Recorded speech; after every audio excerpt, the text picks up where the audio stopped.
까지 네 구절입니다.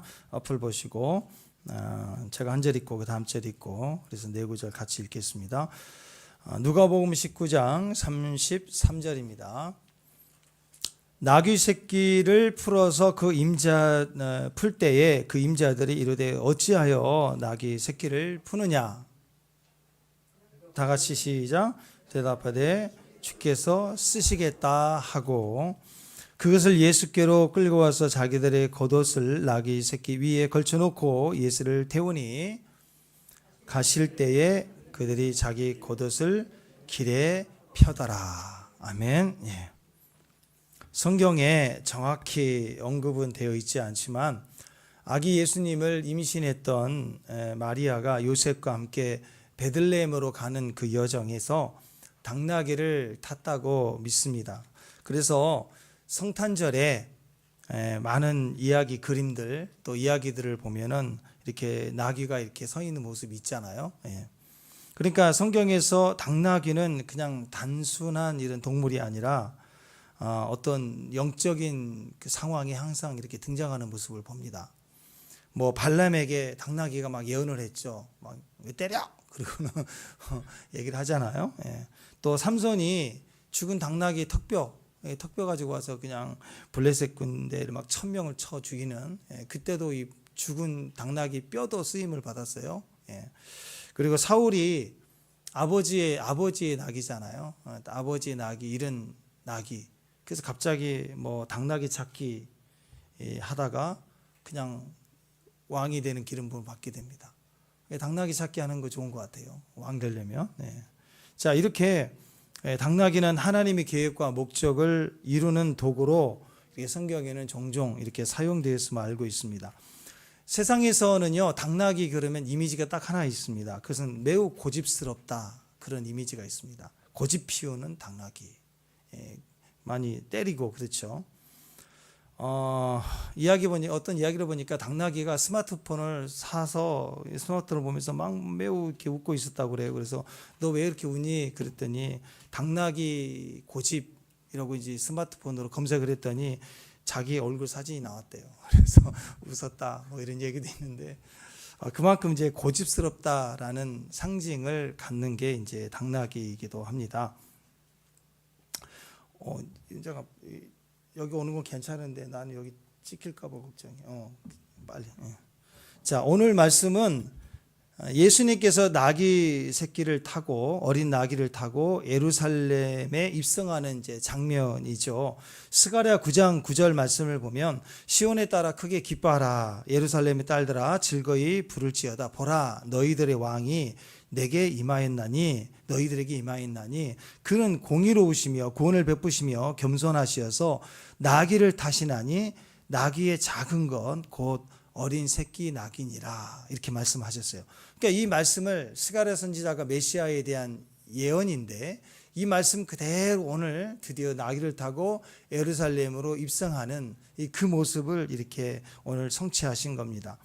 그러니까 예수님이 예루살렘으로 입성하시고 이제 십자가 지시기 전에 이제 마지막 일주일을 보내시는 그런 과정 이야기인데요. 그러니까 6월절에 맞춰서 이제 딱 입성을 하시는 거예요. 6월절에 입성을 하십니다. 왜? 주님께서 6월절 양이 되셔야 되니까. 6월절에 이스라엘 백성들이 양을 잡을 때 그때 예수님이 양으로 잡히셔야 되니까 그 시기 때 주님 오신 거예요. 그러니까 메시아로서의 진짜 사역은 지금까지 3년 반 동안에 눈먼 자를 뜨게 하고 뭐 아픈 자를 고치시고 병든 자를 다 같이 고치셨던 이 모든 기적들은 그냥 능력이 있어서가 아니라 구약의 메시아가 너에게 오실 텐데 그 메시아는 이러한 기적이 있을 것이야 라고 예언했기 때문에 그 예언한 그대로 행하신 거예요. 철저히 그냥 나 능력 있어 그걸 과시한 게 아니시다는 거죠. 그래서 예수님께서 그렇게 기적을 행하시고 마지막 이제 예루살렘에 입성하는 이 모습에도 왜 나귀를 타고 가실까? 스가랴 선지자가 예언했던 그 말씀 그대로 가신 겁니다. 6월절에 드디어 6월절 양이 돼서 희생양이 돼서 동일하게 잡히셔야 되기 때문에 이제 6월절에 예루살렘으로 입성하는 장면이 이제 오늘 이 장면입니다. 진짜 메시아로서의 사역을 감당하시는 거죠. 왕으로서 통치하시는 그의 나라가 이제 이 땅에 임하시기 위해서, 값을 치르기 위해서 이제 드디어 주님만이 하실 수 있는 주의 사역으로 이제 승리의 입성을 하시는 장면입니다. 이때 예수님이 타고 가실 나귀를 가져오는 이 에피소드 이야기가 오늘 나와요. 나귀를 가져오는 과정을 보니까 맞은편 마을로 가서 매여 있는 나귀를 보면 풀어가지고 내게 가져와라, 이렇게 말씀을 하셨어요. 이게 머리가 이해가 되지 않으면 이건 움직이기 매우 어려운 상황입니다. 왜냐하면 아니 어떻게 남의 이야기를 렌트하는 것도 아니고 남의 이 나귀를 그냥 풀어가지고 오라, 도둑질해서 오라, 뭐 그런 건가? 애매하죠. 상당히 애매한 짓입니다.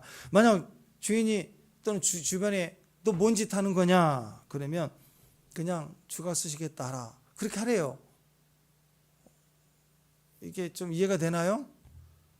그러면 너희를 경찰서로 보내지 않고 즉시 그 나귀를 너에게 허락할 것이다, 이렇게 얘기하시는 거예요. 이게 전혀 머리로는 이해가 전혀 되지 않는 그런 상황입니다. 그런데 결과적으로 그렇게 순정했더니 진짜로 주인이 너 뭔 짓 하냐, 내 나귀를 왜 손대냐, 주가 쓰시겠다 하라 그랬더니 그냥 가져가래요.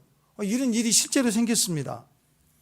사역이라는 거, 사명이라는 거, 성도로서의 삶을 살아간다는 것은 내가 가서 내 능력으로 내가 할 수 있는 것을 내가 이해되는 것만큼 그렇게 해내는 것, 그건 절대 사역이 아니라는 거죠. 하나님은 항상 100% 우리에게 예비해 주십니다. 다 세팅이 된 현장이에요. 다 세팅이 된 현장이에요. 그래서 참 철 모를 때 사역할 때는 주님 이것도 주시고 저것도 예비해 주시고 저것도 준비해 주셔야 됩니다. 저거 안 해주시면 저 안 됩니다. 막 이런 기도가 많았거든요. 근데 이런 기도 할 필요가 없는 거예요. 가서 보면 다 예비돼 있어요. 준비한 데 다 돼 있어요. 그러니까 그때 정결한 마음으로 인간적인 계산 내려놓고 주님 감사합니다, 주님이 세팅해 놓은 것을 확인하고 다니는 시간이에요. 그러니까 절대로 불안할 일이 없더라라는 거예요. 없더라. 자, 북인도 마지막 카슈미리 가는데 도착하자마자 군인들이 막 총을 들고 막 길거리를 다닙니다. 실탄 다 장전해서. 처음에는 뭐야, 긴장이 됐어요. 그 위쪽이 또 아프가니스탄이거든요. 우리 예전에 아프가니스탄 봤던 그 모습 그래요. 무슬림들 이렇게 수염, 인도 사람들이 다 비슷해요. 거기 무슬림 문화로.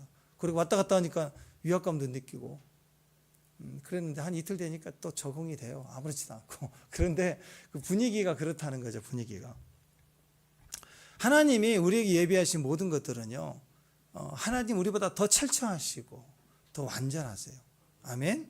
그래서 불안하고 불신하고 의심할 필요가 없이 그것을 얼마나 그대로 수용하느냐, 기쁨도 수용하고 어려움도 수용하고 때로는 이해되지 않는 일도 그냥 믿음으로 부딪혀 가는 거예요.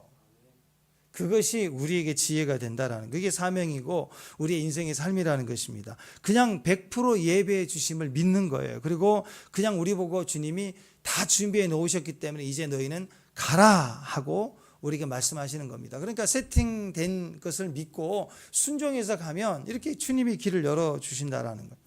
신앙생활의 의미는요, 말씀에 대한 성취입니다. 예수님 자체도 능력이 있으셨지만 이 땅에 오셔서 임의로 행하시거나 임의로 말씀하지 않으시고 아버지께서 하라고 하신 그대로만 행하셨는데도 우리는 감당할 수 없는 기적이 되었잖아요, 우리에게는.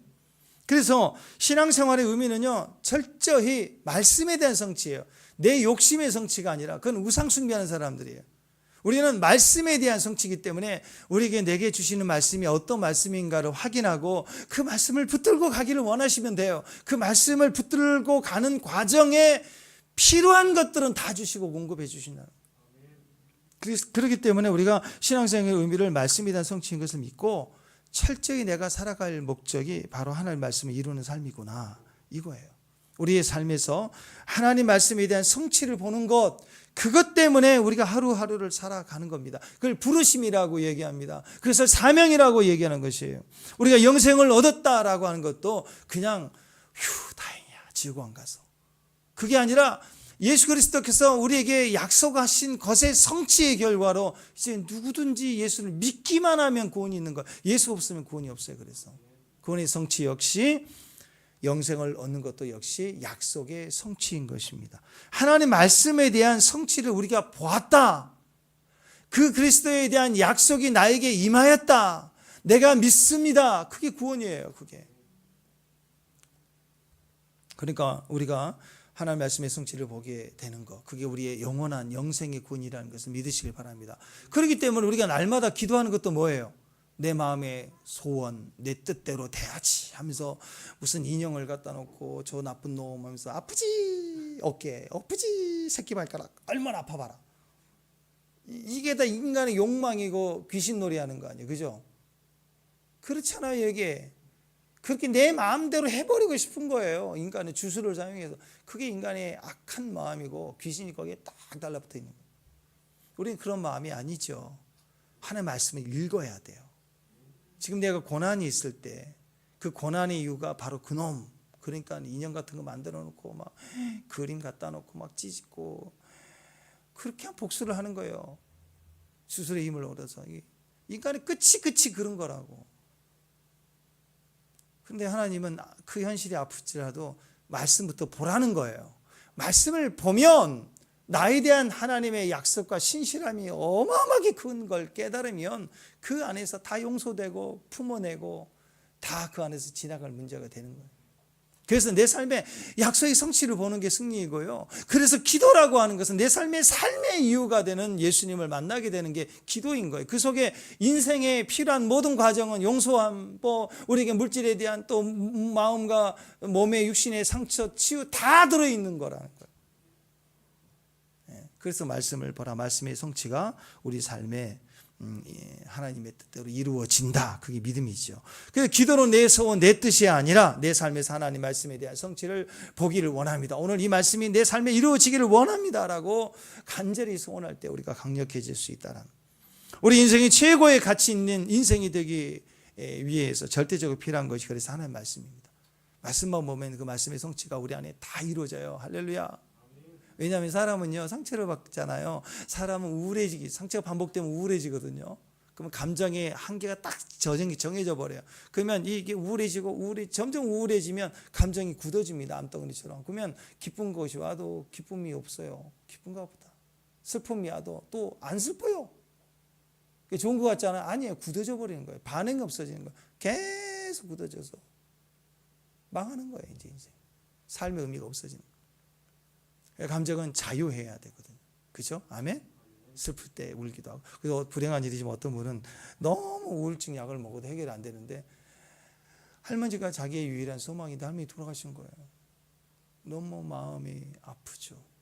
감각이 없던 그분이 할머니 돌아갈 때 한 일주일 내내 울었대. 실컷 울고 났더니 감정이 폭발해버려요. 그래서 살아나 버렸어요. 그런 경우도 있더라고. 그러니까 굳어진 감정이 기쁨에도 반응할 줄 알고 슬픔에도 반응할 줄 알고 웃을 때 울어야 되고 울 때 눈물도 나와야 그게 정상인 거예요. 그래서 가끔씩 여러분이 울고 있는 거 보면 마음도 아프지만 어쩔 때는 자꾸 다 그래요. 좀 더 우세요. 더 울어야 됩니다. 고독할 때 어떻게 하라고요? 새벽 3시 일어나서 더 고독해져야 돼요. 좀 망하려고 그러면 살려고 그러지 마세요. 망해버리세요. 그리고 교회에 있으면 살아요. 그러면 새로운 기회가 하나님 주시는 거예요. 왜? 우리는 내 힘으로 이기는 사람들이 아니거든요. 말씀만 붙으면 이상한 일들이 일어납니다. 말씀이 우리에게 어떤 일들을 하기 시작해요. 그래서 그 말씀을 붙드는 삶의 능력이 되시기를 주님의 이름으로 축원합니다. 그래서 내가 감정적으로 어렵고 상처를 받으면 이게 정상인 수준보다 감정이 떨어져요. 떨어지니까 떨어진 상태에서는요, 그 이상을 꿈꾸거나 그 이상을 소망할 능력을 잃어버린 거예요. 정상인보다. 그래서 나에게서는 최고의 응답이라고 하는 수준이 아무것도 아닌 것만, 이게 겸손이 아니라 망하고 있는 증거예요. 겨우 요것만 바라고 사는 인생이에요. 아니에요. 이게 폭발해버리면 보통 사람들이 꿈꿀 수 없는 초자인 영역에 있는 소망이 막 끌어오르고, 그리고 그것은 기도가 폭발적으로 나오게 되면서 인생이 전혀 다른 인생으로 나가기 시작하는 겁니다. 하나님의 말씀을 묵상하면서 신기하게 말씀을 묵상할수록 우리 삶에 어떤 그림들이 내 안에서 막 그려지기 시작하거든요. 그 될 것 같은 느낌이 오는 거예요. 그래 꿈에도 반응하고요. 여러분이 묵상하고 있을 때 그 막 상상 속에 그것이 될 것 같은 내 안에 소망으로 막 폭발적으로 튀어나오기 시작합니다. 그게 우리 안에 그대로 되는 거예요. 그러니까 기도하면 영이 막 살아나기 시작하는 거예요. 그 나중에는요, 그것이 하나하나 성취되는 것을 바라보는 삶을 살게 되는 것. 사람이 술을 먹으면 처음에는 술을 먹지만 나중에는 술을 막 먹죠. 원래는 딱 한 잔. 근데 한 병. 그다음 2차. 그다음 술을 먹고 막 2차, 3차 가면 어떻게 돼요? 곤드레 만드레 되면 어떻게 돼요? 술이 내 건강 잡아먹고 간도 잡아먹더라고요. 술도 간에 들어가니까 아주 숙성이 쇼킹이 돼가지고 간을 막 주물주물하다 간이 부어버리네. 구멍이 나버리네. 그래서 사람이 술을 먹었는데 술을 먹고 계속 그렇게 곤드레 만드레 하다 보면 즐거운 게 아니라 술이 건강 잡아먹고 인생 잡아먹고 그러는 거예요. 어떤 분이 그랬대요. 막 인생 너무 괴로워서 술만 먹고 나는 이렇게 풀리는 게 없냐고, 나는 재정적으로 언제까지 이렇게 외로워야 되냐고, 부족해야 되냐고 막 매일 술 먹고 그래가지고 거의 빈털터리가 됐대요. 근데 창고에 쌓인 술병만 뭐 몇 천만 원어치인가 그 청소해 주는데 그렇게 들어왔다고. 그게 그 술값만 하면 지금 매덕이 된 거예요. 집 살 돈 된 걸 지금까지 술 마시면서 나는 못 산다, 어렵다, 재정 어렵다 그랬는데 그거 안 마셨으면 집 샀을 거 아니에요. 그러니까 어렵다고 해도 어려운 게 아니더라고. 가만히 보면 인생이 술이 우리 인생 잡아먹어요. 건강 잡아먹고 관계 잡아먹고 비참하게 만드는 거라. 근데 이걸 뒤집어 보세요. 말씀이라고 하면, 여러분 말씀을 묵상하면 그걸 한 번에 끝나지 않습니다. 말씀이 나중에 말씀을 막 재밌어요. 기도하면 재밌어요. 말씀이 막 생각나게 하면 재밌거든요.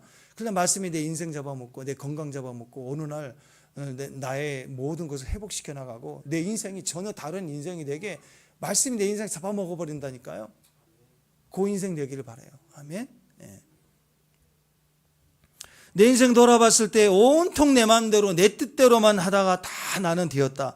그건 절대 행복이 아닙니다. 만약에 지금 인생 돌아볼 때 그래 내 생각대로 다 됐어, 내가 생각하고 내가 마음먹은 대로 내 인생 다 됐다고 그러면요, 그 사람은 주변 다 죽이고 온 거예요. 주변 사람 다 죽이고 여기까지 온 거라고. 어떤 정치인이 지금 어느 자리까지 가는데 주변 사람 다 죽이고 거기까지 갔다. 보세요 어떻게 되나. 인생도 그래요. 내 뜻대로 다 됐다면, 가정에서 아빠가 내 뜻대로 다 됐다, 집에 들어오면 아빠가 너무 행복해, 내 뜻대로 다 되니까. 그럼 그 아내는 이미 가슴이 없어요. 애들도 없고. 똑같아요. 아내가 막 절대 권력을 가지고 아빠가 말을 하면 그러면 남편도 꼼짝 못하고. 집안의 통치권 절대 권력 엄마. 뭐 예전에 안녕하세요인가 뭔가 거기 보니까 해병대 나온 아들도 엄마한테 꼼짝 못하고 그 엄마가 절대 파워도만. 그런 분도 있던데, 그러면 힘들어요. 그 아들이 건강한 결혼생활을 못해요. 또 아들도 마찬가지고. 우리 아들 우상. 엄마 아빠가 뛰어다니면 애 때문에 집안이 다 망하는 거예요. 그렇게 되면. 그러니까 내 뜻대로 내 마음대로 되는 거 행복 절대 아닙니다. 주변 다 죽여놓는 거예요. 또 인생 돌아보면 반대로 온통 하나님 말씀으로 다 성취가 됐다 그러면 나도 살고 다 산 거예요. 주변 다 살려놓는 사람들의 특징입니다. 이게 이렇게 살도록 도와주는 게 매일 큐티예요. 매일 큐티해야 돼요. 말씀들은 늘 들으려고 해야 돼요. 매일 우리가 큐티하는 이 말씀마다 우리의 삶 가운데 그대로 성취되는 것을 보고 확인이 되면 이제 우리 안에 어떤 습관이 되냐면, 내일 어떤 중요한 일들이 있잖아요. 그러면 그 중요한 일들에 해당되는 말씀이 어떤 메시지가 있는가 미리 이렇게 보고 싶어하는 마음이 생긴다. 그러시나요? 네. 여러분 어느 정도 말씀을 삶과 겹쳐지는 삶을 살아가고 있다는 증거가 됩니다. 근데 이렇게 하다 보면 진짜로 말씀대로 막 되는 일이 막 일어나요. 진짜로 일어납니다. 일어난다니까요. 말씀대로 돼요. 네. 마지막 때까지 쓰임받는 말씀의 사람. 말씀만 붙으면 마지막까지 주님의 모습으로 살아가는 믿음의 종이 된다라는 오늘 말씀 그대로 쓰임받는 저와 여러분 됩시다. 오늘 예수님도 하나님이셨지만 절대로 자기 의지대로 행하지 않으시고 말씀대로, 그래서 예루살렘에 들어가는 이 성취되는 과정조차도 스가랴 선지자가 얘기했던 것처럼 그대로 말씀에 있는 그대로 겸손한 왕으로 나귀를 타고 가셨도다. 그랬더니 그대로 나귀를 타고 가래요. 그 과정에서 지금 오늘 생각지도 못하게 나귀도 쓰임을 받았어요. 등장을 합니다. 나귀도 등장을 해요. 나귀 인생에 나귀 인생이란 좀 그렇지만 나귀 생애에 인생을 합시다. 좀 미안하죠. 나귀 전 우주적인 나귀 인생에 이런 나귀 있나요? 주님을 태우고 들어가는 영광을 입은 나귀 봤냐요? 여기 있어요, 여러분? 특별한 나귀가 되기 시작합니다. 나귀가 나귀 되기 위해서 노력한 게 있나요? 없어요. 아무것도 없어요. 근데 이렇게 쓰임 받는다. 하나님의 약속 속에 소품이라도 쓰임 받는 거. 나귀의 삶에 굉장한 일이 일어나지 않습니까? 근데 그 모습을 또한 나귀는 말을 못하지만 예수님은 그 모습을 나귀를 타셨기 때문에 그렇죠. 여러분이 플라스틱이에요. 플라스틱 그릇인데 여기에다 금이 담기면 무슨 그릇이라고 그래요? 금 그릇이라고 그러죠. 그걸 플라스틱 그릇 그런 사람 어디가 있어요? 귀하게 여기죠. 예수님만 타면 우리 인생이 귀해지는 거예요. 나귀가 아무것도 말을 못하고 행동을 못해도 예수님 타시고 들어가니까 세상에 나귀 인생이 어떻게 온 백성들이 다 엎드려 경배하고 막 카페 깔아주고 나귀가 어떻게 그런 인생을 갈 수 있어요? 제일 중앙에. 누구 때문에? 예수님 때문에. 우리 인생, 우리 삶의 시간 모든 것들의 가치가 최고의 가치가 있게 됩니다. 붙어 있기만 하면. 나귀의 이 축복이 우리에게 됐기를 바랍니다. 그 모습으로 갑자기 나귀 이름이 겸손으로 바뀌어요. 나귀 탄 예수님의 모습이 겸손하니 나귀가 갑자기 플라스틱 금 그릇으로 불린 것처럼 어느 날 나귀를 보면 이제는 고집스러운 존재. 고집스러움 검색을 했더니 지 얼굴 나와서 놀랬다는 나귀. 어느 날 자기 얼굴 고집 했더니 자기 얼굴이 나와. 근데 겸손 그랬더니 예수님 타는 나귀에서 같이 나오는 거예요. 축복 아닌가요, 여러분? 예수님 때문에 우리는 완전히 다른 모습이 되고 그리고 순종이다, 겸손이다 이런 이름으로 남게 된다는 것입니다. 그러니까 하나님이 우리를 쓰긴 쓰세요. 쓰긴 쓰는데 이왕이면 개밥그릇 개에다 밥 주는 그릇 말고 또 죄송합니다. 개 키우는 분들에게 또 개밥 또 싫어하실 것 같은데 개님이 드시는 그릇 우리 옛날에는 그랬어요. 옛날에 개밥 그릇은 그릇 중에 깨지고 못 쓰면 그냥 밖에다 확 던져주니까 쓰는 그릇인데 어쨌든 상처받지 마시고 어쨌든 귀하게 쓰이는 그릇도 있는가 하면 또 이렇게 천히 쓰는 그릇도 있잖아요. 그럼 이왕이면 하나님이 쓰시긴 쓰시는데 막 억지로 한번 막 징징거리는 거 끌고 와서 쓰는 그릇보다는 그렇죠. 자식이 10명이라면 부모는 꼭 찾는 자식이 있어요. 아플 때, 제일 힘들 때, 누구 얘기하면 힘들 텐데, 어려울 텐데, 또 쟤는 한마디만 하면 또 징징거려. 그러면 또 안 시키거든요. 그렇죠? 근데 어떤 애는 이름만 불러도 다가와고 네 하는 거. 이번에 가서 보니까 우리 피터가 아주 입에서 전문 용어. 얘는 무슨 말만 하면 오케이. 뭐 일하다가도 엄마가 얘기하면 오케이. 뭐 낙힌 집사님 불러도 오케이. 우리 피터는 노가 없어요. 잠깐만요가 없어요. 무조건 오케이.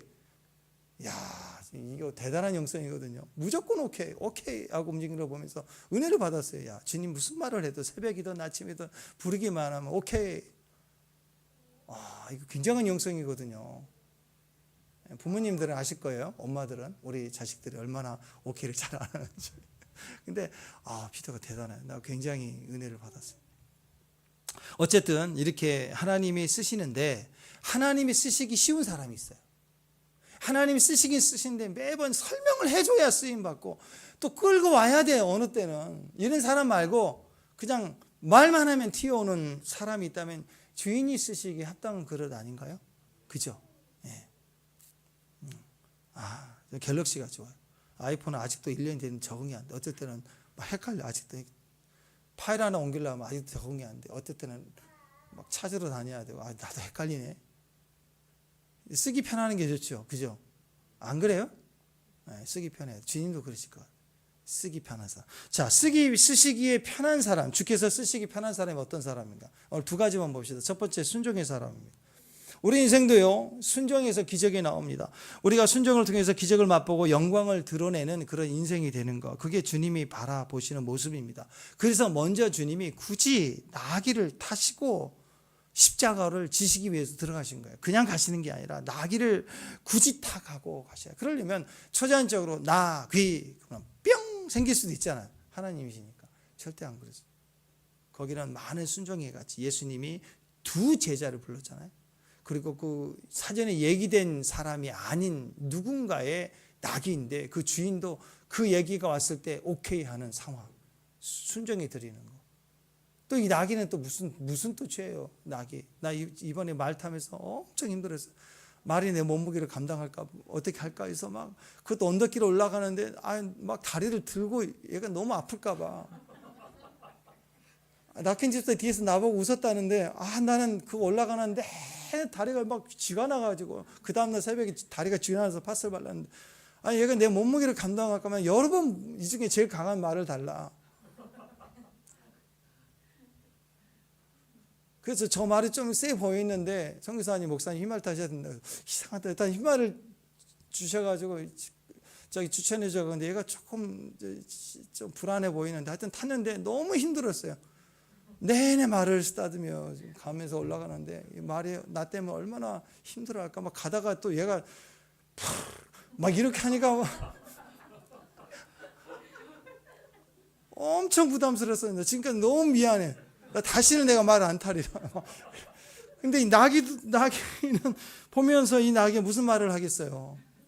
말없이 끌려가며 이렇게 타고 가는 이 모습 속에 나귀도 한마디도 고집스럽게 반응하지 않고 이렇게 올라가는 걸 보면서 말씀에 대한 순종 때문에 제자도 또 아멘하고 이 두 제자가 아멘하고 가고 그리고 잘못하면 그렇잖아요. 그런 어려움인데 순종해 가는 모습들이 있었다라는 것입니다. 자, 추가해서 9장 9절 한번 읽어볼까요? 자, 읽어봅시다. 자, 시작. 시온의 딸들아 크게 기뻐할지어다. 예루살렘 딸들아 크게 즐거이 부를지어다. 보라 내 왕이 내게 임하시나니 그 공의로우시며 구원을 베푸시며 겸손하게 나귀를 타시나니 나귀의 작은 것 곧 나귀 새끼니라. 이제 이게 6월절이죠. 6월절이면 이스라엘 모든 백성이 모여서 절기를 지키기 위해서 예루살렘에 다 모여 있습니다. 수많은 사람들이 모여 시끄럽습니다. 그때 예수님이 그 당시에 3년 반 동안 사역의 최고의 절정 인기까지 올라왔잖아요. 그래서 많은 사람들을 환영하는 그런 분위기입니다. 이런 분위기가 되면 보통 사람들은 자기를 드러내고 싶어 하죠. 그리고 예수님의 그 제자들도 막 여기다 스텝 써가지고 그렇게 막 건드지 마, 오지 마, 막 이런 거 하면서 그 주변에 막 뺑뺑 도는 걸 되게 좋아하잖아요. 안 그래요? 막 거기에 막 설치고 다니는 거. 그래요. 그런 마음이 있다고. 근데 주님은 사람들의 기대에 절대로 반응하지 않고 오직 말씀만 반응하고 그렇게 이월제를 향하여 들어가시기 시작했다는 거예요. 우리도 마찬가지입니다. 사역자들이 사역을 할 때 복음을 증거해야 되는 상황이 될 때 자꾸 상황 볼 때가 있어요. 상황이 좋으면 막 나서려고 그러고 상황이 좀 안 좋으면 자꾸 상황에 맞춰서 기다려야 돼. 그게 지혜야라고 하면서 그때를 놓칠 때가 상당히 많습니다. 세속화되고 세상 방식으로 하려고 막 준비하고 그러다 보면 자꾸 말씀과 다른 복음이 되고 그렇게 기회가 되는 그게 인간적 기회지 하나님 기회가 아니거든요. 그렇게 지나갈 때가 많다라는 거죠. 현실 속에 들어가서 현실 속의 상황 따라 막 흔들리는 모습 그걸 휴머니즘이라고 인본주의라고 얘기하는 거예요. 인본주의는 항상 기준이 바로 자기 자신입니다. 상황에 힘이 있어요. 상황의 힘을 기다리는 거예요. 기회를 봐야 된다고 얘기합니다. 세상에도 어떤 규칙이 있지만 세상에서 규칙을 좀 지키자 그러면 인간미가 없대요. 그래서 내가 마음대로 좀 해야 된다. 성취돼야 된다고 얘기해요. 이게 인본주의예요. 그러니까 하나님 말씀대로 해야 된다는 것도 싫은 거예요. 자유하고 싶은 거예요. 더 이상 교회 안에 소속이 싫고 어떤 식으로 예배만 들으면 되지 않겠느냐. 뭐 인터넷도 있고 내가 선택한 예배를 계속해 가는 거 굉장히 문제예요.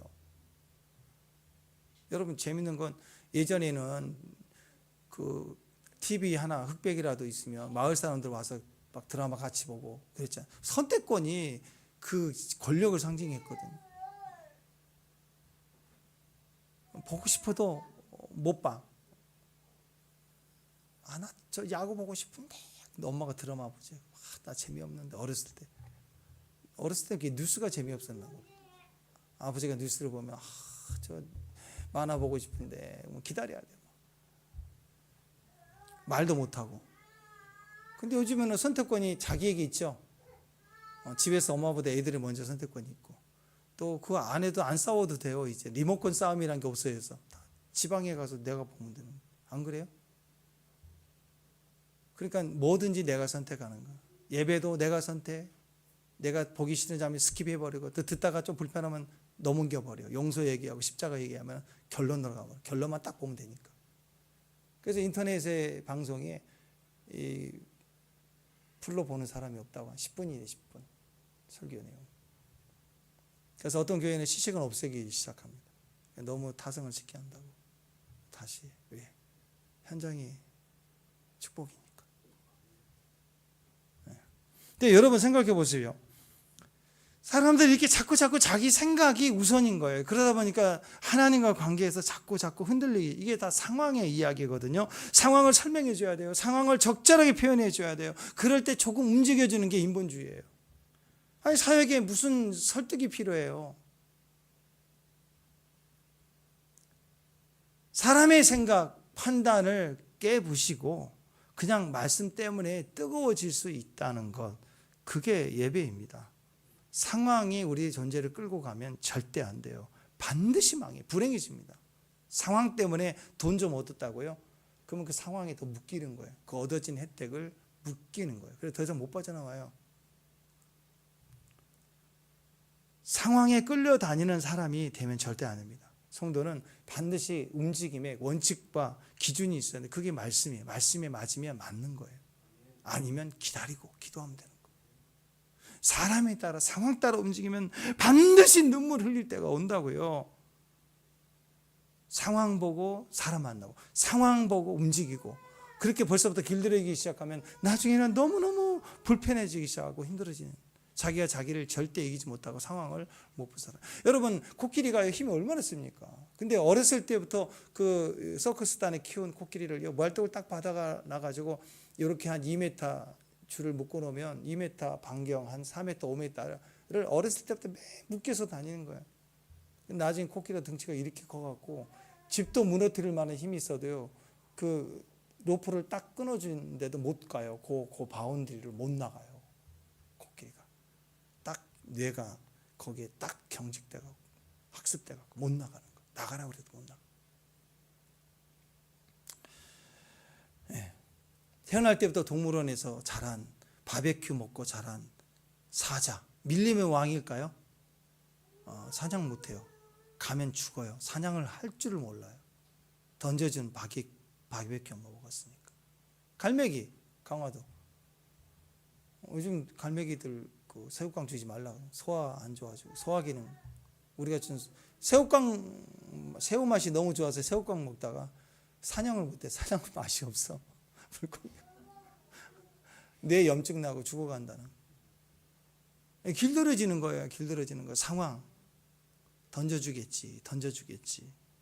마찬가지입니다. 하나님 말씀입니다. 철저히 말씀 따라 우리가 반응할 줄 알아야 승리가 되는 거예요. 철로 보세요. 철로는 두 줄의 평행한 궤도로 이루어져 있습니다. 철로는 항상 같은 방향인데 같이 하고 있는데, 하나가 형통이면 하나는 고난인 거예요. 하나가 밤이면 하나는 낮이에요.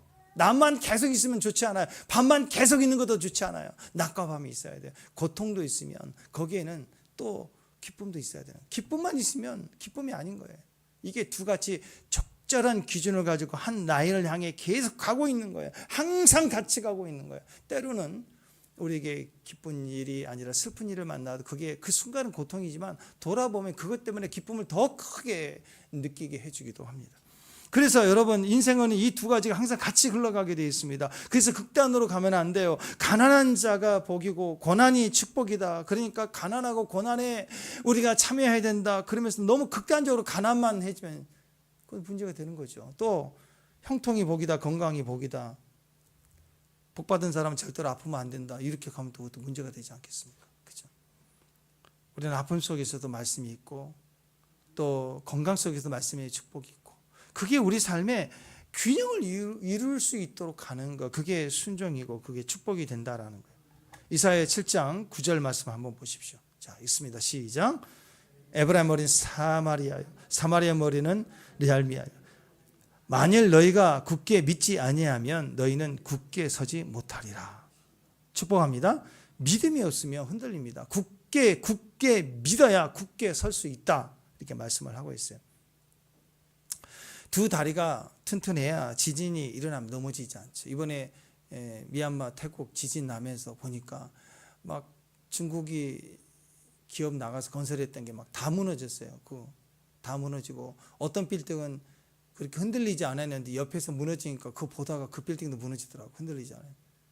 그냥 무너졌다. 이번에 중국 건설사가 세웠던 건물들 다 무너졌다. 막 그런 얘기를 하는 걸 좀 봤는데, 그 잘못된 공정, 뭐 그래도 우리나라 아파트는 순살 아파트라고 철근 빼먹고 그랬는데, 그 태국에서 지을 때는 우리나라 아파트 건설회사들이 좀 안 빼먹었나 봐요. 한국이 지은 건설사가 지은 빌딩은 안 무너지는데 중국 빌딩은 지은 회사는 다 무너졌다, 막 이런 얘기를 하니까 철근을 덜 빼먹었나 그런 생각이 들어서 감사는 됐는데, 어쨌든 우리 안에 믿음이 굳건히 서 있지 못하면 조그만 흔들리는 일이 나타나면 다 무너집니다. 인생 무너지고 건강 무너지고 다 무너지는 거예요. 아무리 성공을 해도, 승리를 했다고 해도 믿음이 없이 된 것이고 믿음이 없는 것이라면 그게 오래 가지 못합니다. 곧 무너질 거예요. 어떤 지진, 어떤 환란이 와도 굳건히 설 수 있는 거, 그게 진짜 우리의 신앙 아니겠습니까? 굳게 믿고 있는 사람은 고난이 와도 흔들리지 않고 승리 이후에도 안 무너져요. 어떤 사람은 승리할 때까지는 잘 하는데 승리 이후에 얻어지는 유익, 즐거움 때문에 또 팍 무너지는 사람이 있죠. 우리의 인생이 고난 피하는 것으로만 살아오면 어떻게 되겠습니까? 고난이 없어서 행복하나요? 아니에요. 늘 허전하고 불안합니다. 고난을 한 번도 만나본 적이 없기 때문에 고난이 올까 봐 계속 불안하다가 그러다가 두렵게 인생을 마치게 되는 거죠.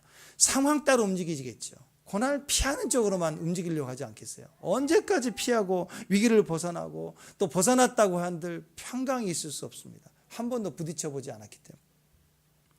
그러니까 여러분, 제일 먼저 반석 위에 우리가 서야 되겠죠. 문제가 있는 그 터전이라고 해도 믿음과 원칙 가지고 훈련된 대로 작은 반석 위에 서 봐야 되는 거예요. 그래야 큰 반석 위에도 서게 되고 작은 파도도 탈 줄 알아야 거대한 큰 파도도 탈 줄 아는 힘과 기술이 생기지 않겠습니까? 그래서 바람이 불 때마다 쓰러진다면 거기에다가 무엇을 더 건축할 수 있겠어요? 그래서 아무리 고난이 오고 또 흔들리는 그런 상황일지라도 작은 거지만 내가 스스로 서보기 시작하고 부딪혀보기 시작할 때 우리는 점점 더 거칠고 강한 상황에도 견뎌낼 수 있고 도전해 갈 만한 믿음이 서게 되는 거 아니겠습니까? 그러니까 태풍이 오고 바람이 사방에서 불 때 그 태풍이 지나간 이후에 남는 게 뭔가 확인할 줄 알아야 됩니다. 터전에 흔들리지 않았던 사람들, 믿음을 가진 사람들이라면 이제 그 다음에 대한 당당함이 생기는 거죠. 그래서 오늘 예수님의 제자를 보세요. 예수님의 이 두 제자를 보낼 때 누구를 보내겠어요? 유다를 보냈겠어요? 계산이 빠른 자는 숨어 있어. 안 나타나요. 그때 일 시킬까 봐. 아마도 예수님은 두 제자, 가장 믿을 만한 가장 순종적인 제자를 아마 불렀을 거예요. 12제자 중에 제일 쓰기 편한 제자를 불렀을 거라고 저 믿어요. 그래서 맞은편에 가로 나귀 새끼가 함께 있을 텐데 풀어가지고 와라. 그것도 어미가 아니라 새끼를 풀어오래요. 새끼를 타시려고. 과연 이게 인간적으로 이해가 되겠어요? 한번 생각해 보세요. 작전장 앞에 이 뭐 자동차 매장이 있다고 합시다. 거기에 막 출시된 뭐 그랜저가 있다고 합시다. 근데 전시대에 있는데 집사님 가서 좀 끌고 오세요. 몰고 오세요. 그 누가 뭐라고 하면 우리 목사님이 타시겠다고 한다. 그러면 차를 내어줄 겁니다. 이해가 됩니까? 신고 들어갈 텐데. 근데 이 두 명의 제자는 그냥 그 말씀에 순종했음을 볼 수 있습니다. 또 두 번째 순종은 나귀 주인이죠. 나귀 주인은 그 제자들과 함께 예수님의 순종이 있었고, 첫째 순종의 사람이 예수님, 그 제자 두 사람, 그리고 갔더니 그 낙의 주인도 미리 예고되고 예비된 게 아니죠. 그리고 낙의 주인의 입장에서도 이왕이면 헌신의 마음이 있다고 할지라도 이왕 타시려면 낙의 새끼보다는 어미 낙이를 내어주는 게 훨씬 더 타고 가시려면 그게 더 낫죠. 근데 어린 낙이를 타시겠다. 한 번도 타보지 않는 낙이. 전부가 다 토시를 달지 않고 그대로 순정해 가는 그림으로 쭉쭉쭉 이렇게 이어지는 것을 우리가 봅니다. 그래서 여러분 이제는 언제든지 마지막 때 주님의 마음이 작정이 되면 언제든지 선택받고 쓰임받을 수 있는, 하나님이 쓰신다 그럴 때 쓰시기 편한 사람, 토달지 않는 사람, 그게 축복의 사람 아닐까요?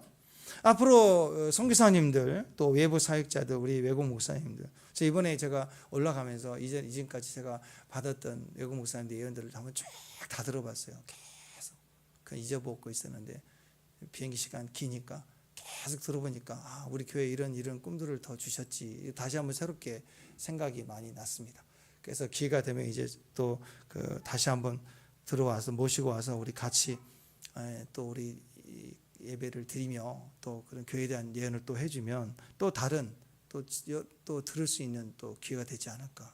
이 말씀을 제가 들을 때 저에게 축복이 되는 것처럼 우리 교회도 축복이 되지 않을까, 그런 생각이 좀 들었는데, 그때 만약에 그런 분들이, 외국의 손님들이 이제 우리 교회에 오시면 제가 전화를 해서 연락을 하면 제가 하겠습니다 하고 방 딱 치우고, 제가 외부에 나가 보니까 사역을 이렇게 할 때 보니까 이 숙소가 참 힘들어요. 막 냄새나고 막 좀 그 숙소가 좀 그래요. 거기서 마련해 준 숙소인데 좀 바꿔주세요 그러기도 뭐하고. 저는 담배 냄새 되게 민감하니까 막 깨끗해도 냄새 나면 힘들잖아요. 숙소가 또 영적으로 좋지 않는 것도 또 보이고. 근데 좀 씻는 거나 이게 좀 불편해도 집에 같이 이렇게 초대받으면 집이 편하더라고요. 같이. 제일 좋은 집은 이제 1층 있고 2층 집이 있는데 2층 집을 이렇게 쓰라고 내주고 제일 편해요. 편하긴 한데 어쨌든 가정의 집, 이제 아파트니까 대부분 한 칸이라도 있으면 편한데, 자 혹시 그런 부분이 있을 때 제가 또 방 하나에 계신 분에게 연락은 안 하겠죠, 그죠? 근데 애들이 있다가 간지 혹시입니다. 혹시 또 목사님 또 나를 시킬까 봐 그러지 말고 딱 전화를 하자마자 오케이 제가 하겠습니다 하는 그런 분들이 있다면 얼마나 편하겠어요. 저도 편하고 그분 한 이틀 머무실 때, 그리고 그런 분들이 같이 지내면 얼마나 축복인지 몰라요. 집에 있으면서 보통 그런 분들은 깨워주시거든요. 하나님 기도하게 하시고. 그때 그 가정을 위해서 축복도 하고 그러지 않겠어요? 이런 거가 알려줘야 되나?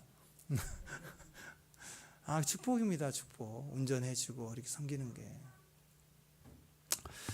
자, 여러분, 그런데 한번 생각을 한번 해보십시다. 지금까지 사역을 보면 꼭 돈이 있고 여유가 있다고 섬기는 건 또 아니더라고요. 부족하고 어려워도 기회가 될 때 최선을 다해서 섬기는 분들이 있습니다. 참 마음을 편하게 해줘요. 그러니까 부탁을 하기가 편하죠. 바로 반응해 줄 때 그게 주인의 마음에는 기쁨이에요. 주님도 아마 이 두 제자에게 그런 마음이 있었을 거예요. 그리고 주님은 그래도 아무것도 모르는데 내 거야 뺏어와 뭐 그랬겠어요.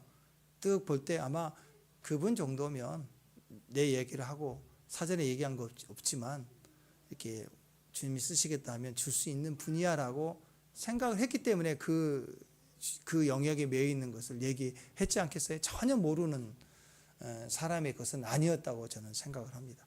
어쨌든 사전에 얘기는 안 됐지만 주님이 얘기하면 오케이 제가 하겠습니다. 이런 준비된 제자들, 준비된 낙의 주인들, 그런 배경에서 또 이렇게 됐다고 해요. 또 낙의 새끼도 마찬가지예요. 한 2주 못 봤더니요, 우리 수아가 막 들어오는데 내가 딱 안았더니 엄마 찾네 금방. 좀 서운하려고 그래. 해가지고 막 나 따라오고 막 이러고 춤도 웃어주고 했는데 2주 못 봤다고 그냥 엄마 딱 달라붙어 하니까. 근데 이 새끼가, 이 어린 나귀가 엄마 떨어지려고 하면 하고 울면 또 얼마나 해요. 근데 이 어린 나귀도 순종해요. 가자 따라가는 거예요. 순종해서.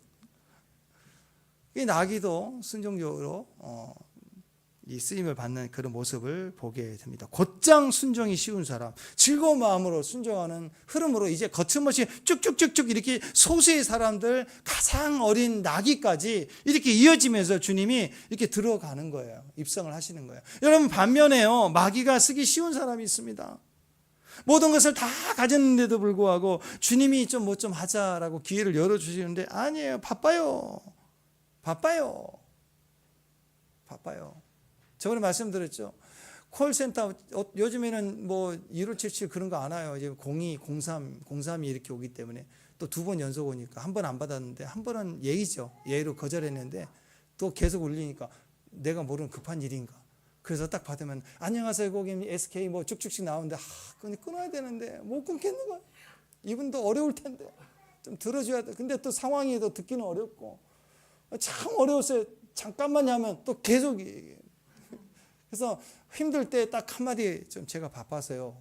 그 말이면 통하더라고요. 바빠서요. 그러니까 다 또 다음에 할게 이렇게 해주시는 거예요. 근데 바쁘단 말에는 절대 권력이 있어요. 교회요? 바빠요. 그러면 예, 저도 안 시켜요. 물론 제가 잘 시키는 건 아니지만 바쁘다면은 절대 권력이에요. 엄마가 뭐 좀 해. 바빠요. 그러면 엄마도 엄마도 망설여. 바쁘다고 그러면 절대 권력이네요. 예, 뭐 50대 뭐 내 나이 뭐 있죠. 그건 뭐지 이름 생각도 안 나. 내가 근데 그 절대적인 건 나 바빠요. 그러면 지금도 안 올 것 같아. 세상에 그래요. 바쁘다 그러면 막 통하는 시대인 것 같아요. 근데 그게 망하는 거거든요. 주님이 쓰시려고 할 때 바쁘다는 핑계. 진짜 바쁩니까? 핑계입니까? 바쁠 때 영웅이 나오죠. 다 바쁜데 그걸 감당해 나가는 사람이 진짜 리더자예요. 근데 여기에 보면 마귀가 쓰기 쉬운 사람이 이름이 바빠요. 뭐 때문에요? 왜 그러는데요? 묻고 싶지만 바쁘다니까 멈추는 거죠. 그러면 다시는 연락 안 해요. 주님도 연락 안 하신다고. 그분도 인격이니까. 그러니까 여러분 이건 하나님께 쓰임받지 못하게 되는 거죠. 여러분 어렵고 까다로운 사람은 실력이 좋고 은사가 좋아도 오래 가지 못합니다. 능력이 많고 물질이 많아도 부탁하지 않습니다. 하나님도 참 쓰기 힘든 사람이 되고 마는 거예요. 하나님 앞에 좋은 그릇, 금그릇, 은그릇이 되는 게 중요한 게 아니라 지금 쓰임받는 그릇이 되는 게 중요해요. 디모데후서 2장 20절, 21절 읽습니다. 시작.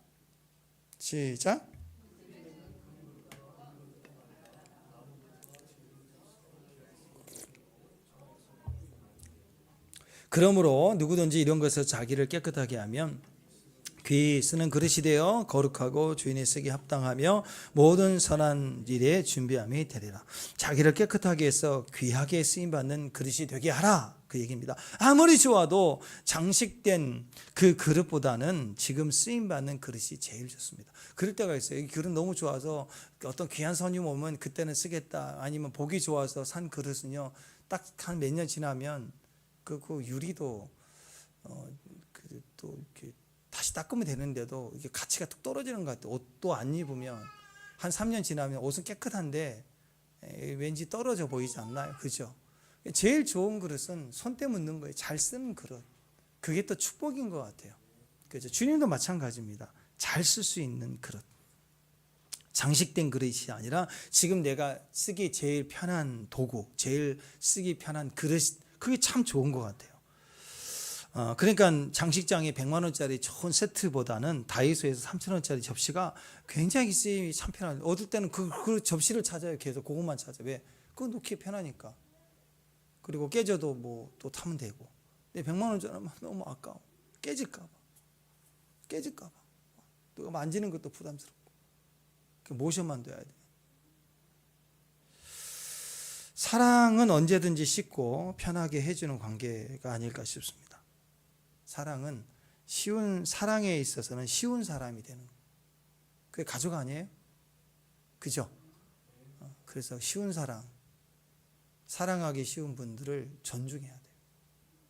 가족이라고 함부로 말하면 안 돼요. 너무 소중하니까, 너무 편하니까. 축복합니다. 네, 그런 마음이면 우리는 좀 더 가치가 있고 풍성한 또 저와 여러분의 삶이 되지 않을까 싶습니다. 비싸게 포장된 채로 있는 거 말고요, 분장 막 그런 거, 코팅 그런 거 안 해도 되는, 귀하게 잘 쓸 수 있는 거, 존중해서 쓸 수 있는 거, 그게 참 좋은 관계라고 생각합니다. 결혼하지 못하고 있는 많은 요즘 형제 자매님들, 젊은 사람들, 그건 자기 안에 그런 두려움들이 있을 때 그러지 않겠어요? 자기가 값싸게 보일까봐 두려워하는 마음.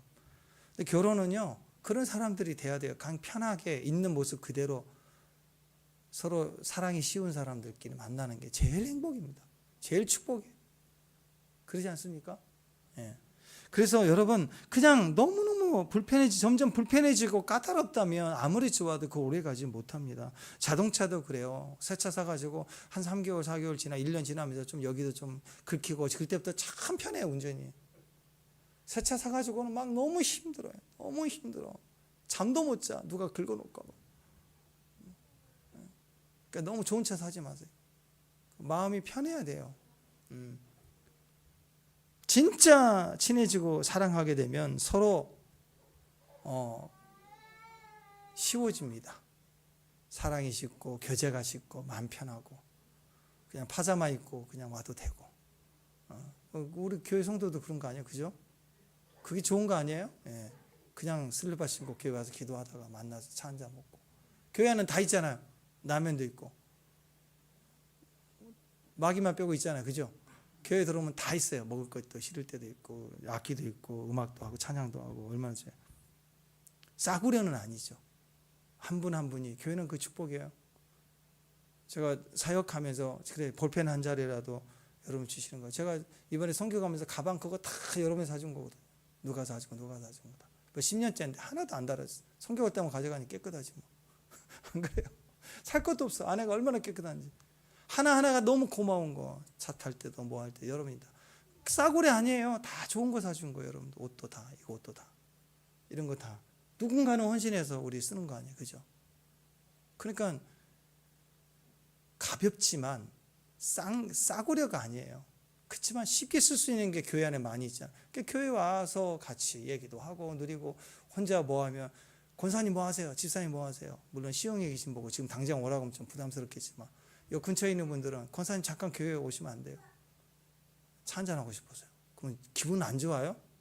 좋죠? 아니 요 근처에 나를 저녁 7시에 밥 먹고 나서 좀 쉬고 있는데 전화를 하면서 나 일 시키려고 오라 그러면 좀 그러겠지만 아니 내가 생각이 났대 갑자기. 차 한잔하면 좋겠대. 그러면 슬리퍼 신고 오기 좋잖아요. 안 그래요? 그게 교회예요. 그 관계가 즐거운 거라고. 잠깐 얘기 나누고 잠깐 또 가고. 그게 사랑이 쉬운 사람, 교제가 쉬운 사람, 무슨 얘기해도 편한 사람. 그게 가족입니다. 가족. 그래서 그 속에 또한 존중감이 있고 가치가 있고 소중함이 있는 거예요. 나는 좋아요. 나는 좋은데 나는 맨날 분장하고 나는 포장하고 난 그렇게 살아서 나의 요만한 틈도 안 보여. 나는 아주 철벽치고 살아. 나는 좋은데 이상하게 주변 사람이 나를 보면 자꾸 어려워하고 불편한다 그러면 좋은 관계 아니겠죠. 집에서도 정장 입고 계시나요? 아니죠. 편해야 되는 거예요.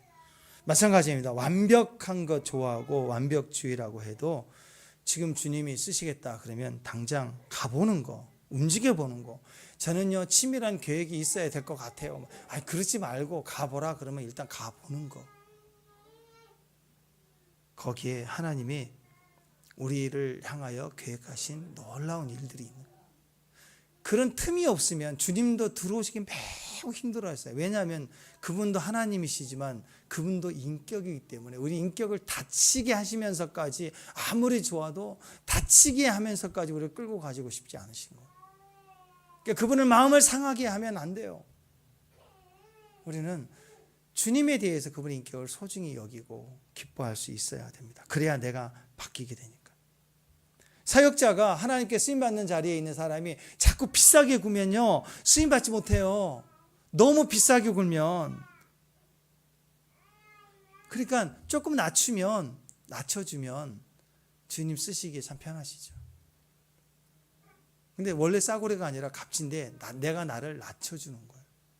그걸 겸손이라고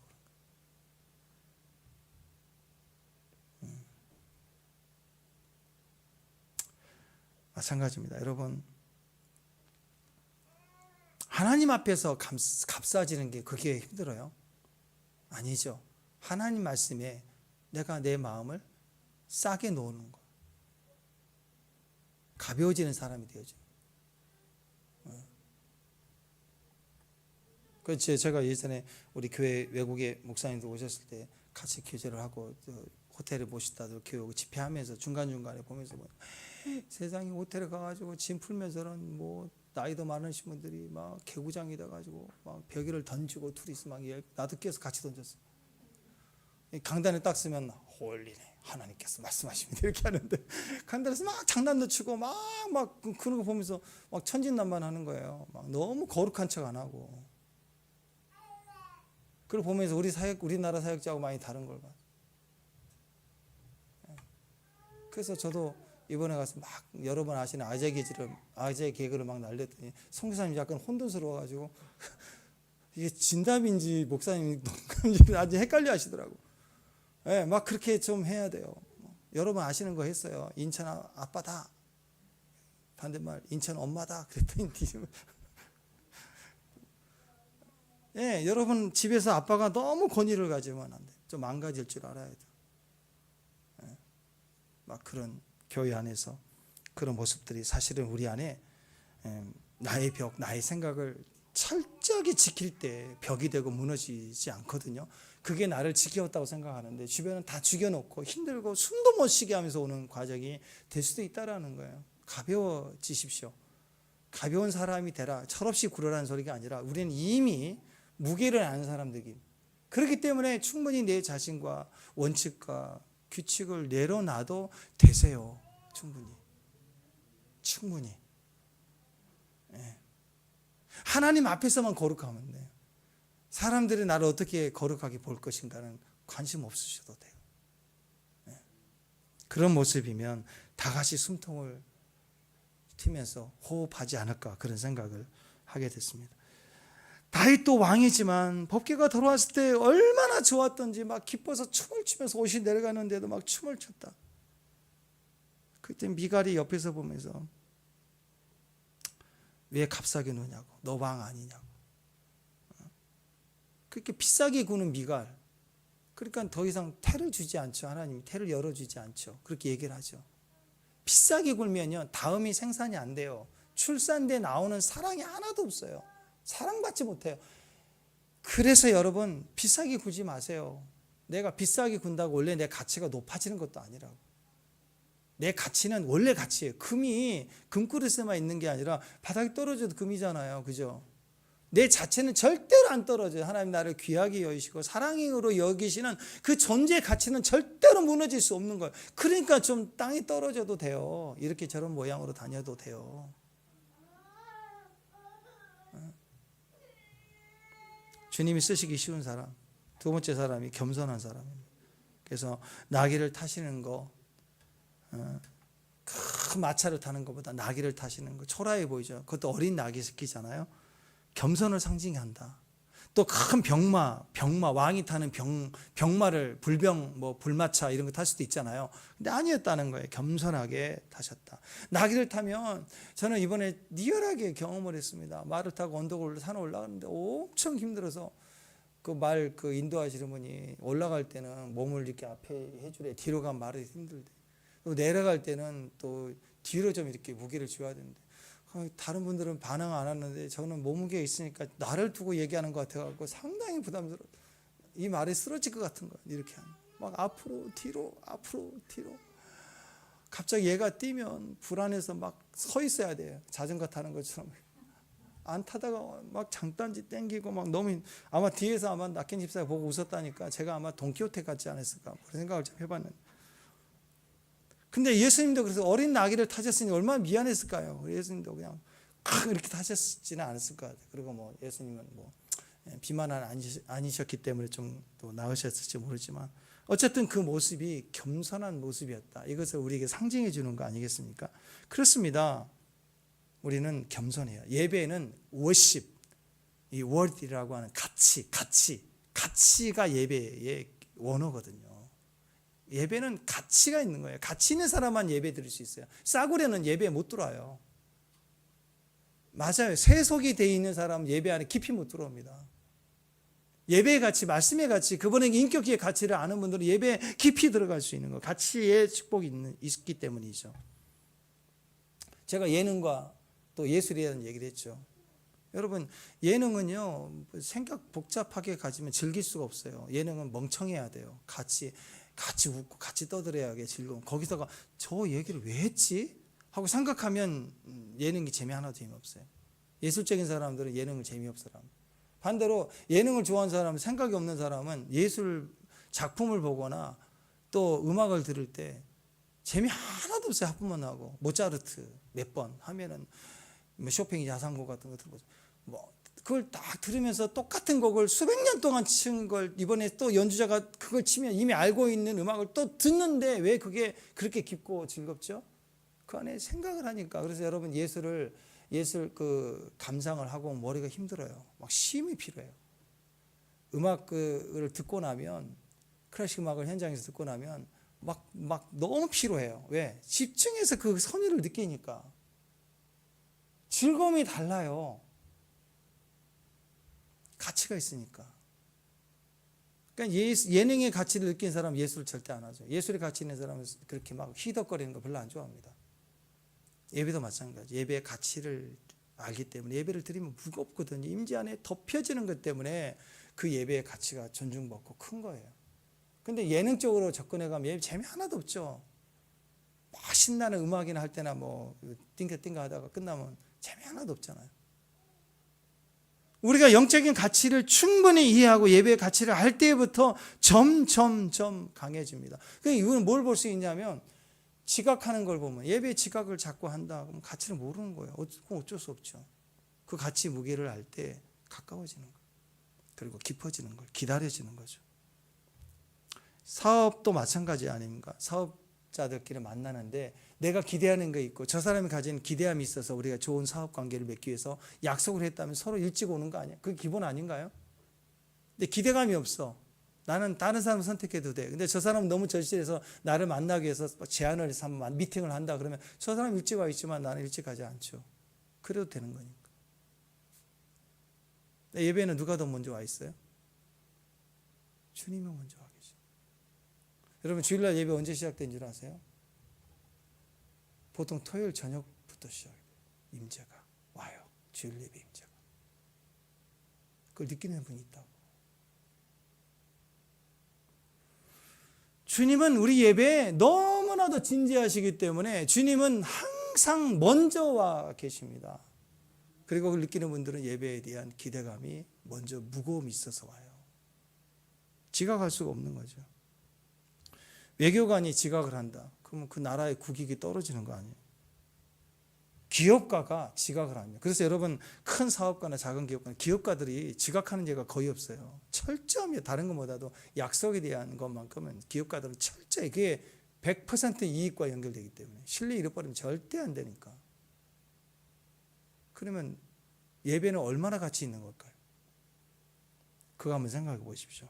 하나님 앞에 지각하지 않을 때, 하나님 앞에 원칙을 가질 때 여러분 분명히 예배의 축복이 있습니다. 예배의 축복이 있어요. 예배. 저는 집회하다가 예배 중에 기도 제목 내놓으려고 가지고 온 분이 나중에 간증하는데, 예배 드리다가 전화가 계속 울려서 너무 미안한 마음으로 나가서 전화 받는데 6달 동안 끌어왔던 프로젝트가 계속 미뤄져 있는 게 그때 갑자기 연락을 했대. 예배 중에 승인이 났다고. 울더라고. 자기는 절박했는데, 절실했는데. 예배 중에 사업이 열리고 예배 끝나는 예배 중에 연락이 오고, 그런 경우 많이 봤어요. 여러분, 이 예배 자체가 우리 삶에도 유익이고 실제로 영적 가치가 강력한 겁니다. 예배의 소중함을 우리가 알아야 돼요. 내가 뭐라고 무시할 때, 무시당할 때 힘들잖아요. 그렇죠? 네. 왜 그래요? 가장 중요한 건, 내가 평가받는 게 싫은 건 바로 나라는 존재 가치가 크다고 생각하기 때문에, 내가 환영받아야 되는데 거절당하고 내가 인정받지 않는다고 생각하면 우리는 굉장히 힘들어하잖아요. 주님도 마찬가지예요. 주님은 너무 소중하게 먼저 기다리고 먼저 준비하고 먼저 그 가치를 알고 먼저 계시는데 막 우리가 외면해, 주님을 무시해. 그 주님도 무시를 당하신다. 그게 신앙의 결과로 이어진다면 우리는 너무 많은 손해를 보게 되는 것입니다. 찬송가 323장에 보면 멸시천대 십자가는 제가 지고 가오리니 모든 존귀 영광 모든 권세 주님 홀로 받으소서. 그죠? 예. 겸손은 교만하지 않는 것 자체를 말하는 게 아니에요. 겸손은요, 무시당하고 천대당하는 것부터 시작이 돼요. 그것도 거기에도 가치가 있어요. 가치. 여러분, 정말 허접한 사람이 있는데 그 사람이 왕의 옷을 입고 막 가면 그걸 광대라 그러지, 그 가치 있다고 느껴지나요? 안 그래요? 정말 허접한 사람이 어떻게 왕의 옷이 있어. 사울왕이 죽고 사울왕의 갑옷이 있어. 나 입었다, 나 왕인가 봐 하고 떨치면 누가 그 귀하게 여긴 사람 있나요? 네가 뭔데 왕의 옷을 네 마음대로 입느냐 해가지고 오히려 죽임당할 수도 있잖아요. 근데 겸손한 진짜 왕이야. 진짜 왕인데 어려움과 핍박 속에 눈물의 빵을 먹으면서 왕의 옷을 벗고 그냥 속옷 차림으로 움직여도 그는 왕이에요. 그 가치는 위대한 거라고. 겸손은요, 멸시천대를 받아도 돼요. 왜? 변하지 않고 오히려 더 존중받아요. 우리는 싸구려가 아닙니다. 우리는 주님의 귀한 영적 가치와 존귀함을 받을 대상인 거예요. 사랑의 존재인 겁니다. 그러니까 충분히 사람 앞에, 하나님 앞에 좀 가벼워지셔도 돼요. 할렐루야. 아멘. 네. 막말하고 살라는 건 아니죠. 가벼워지시는 거예요. 저 원칙을 내려놓는, 그럼 다가설 줄 아는, 그리고 고맙다고 얘기하죠. 한국 사람들이 제일 힘들어하는 두 단어, 고맙다는 말 잘 안 한대요. 그리고 미안하다는 말은 그건 사망인 줄 알고 안 한대요. 근데 작은 일에도 여기 사람들은 그건 잘하는 것 같아요. 땡큐, 고맙다는 말을 다 잘하더라고요. 고맙다는 말. 옆 사람 보면서 항상 고맙다고 하는 거. 있으니까 너무 고맙죠. 그죠? 또 미안하다는 거. 조금 저기 미안하다. 미안하다. 참 좋은 것 같아요. 연습 한번 해봅시다. 옆 사람 보시고 고맙습니다. 한번 해봅시다. 고맙습니다. 네. 또 한 번 더 미안합니다. 뭔지 모르지만 일단 훈련해봐요. 미안합니다.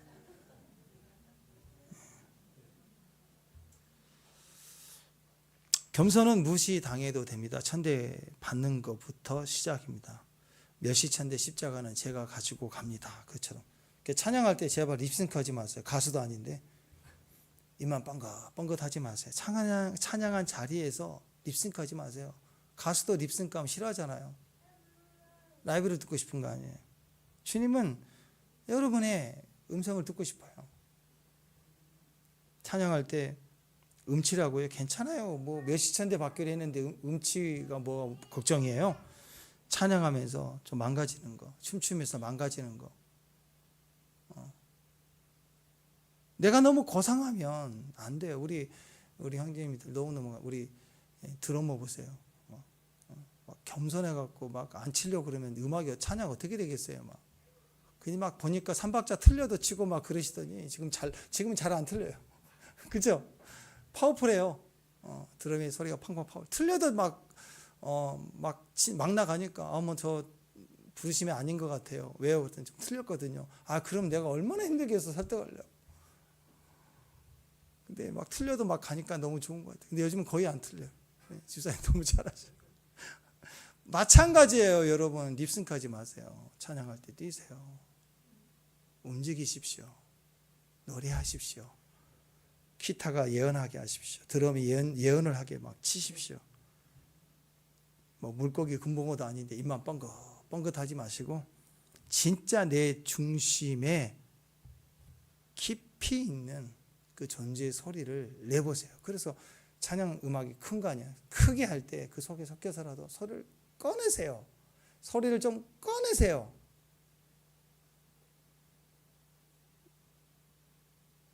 입만 뻥긋뻥긋하지 마세요. 오늘 두 가지 겸손입니다.